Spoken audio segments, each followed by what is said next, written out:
पक्ष नेतृत्वाची खेळी जिवारी लागली। राज्याच्या विधानसभा निवडणुकीत महाविकास आघाडीचं पाणीपत झाले।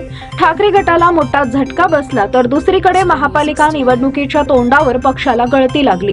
काँग्रेसलाही आता धक्के बसू लागलेत। नवी मुंबईत काँग्रेस पक्षात राजकीय भूकंप झालाय। काँग्रेसचे ज्येष्ठ नेते आणि माजी महापौर रमाकांत म्हात्रे यांनी पक्षाला रामराम ठोकलाय। त्यानंतर त्यांच्या पत्नी मंदाकिनी म्हात्रे, त्यांचा मुलगा आणि युवक काँग्रेसचे नवी मुंबईचे अध्यक्ष अनिकेत म्हात्रे यांनी आपापल्या पदांचा राजीनामा दिलाय।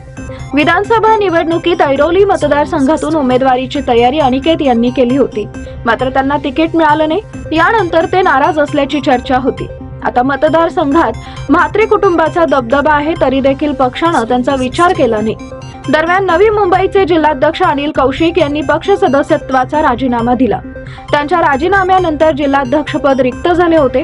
आता हे पद तरी आपल्याला मिळावं अशी त्यांची अपेक्षा होती, मात्र यावेळी पक्ष नेतृत्वानं त्यांचा विचार केला नाही। त्याऐवजी अरविंद नाईक यांना जिल्हाध्यक्ष केले।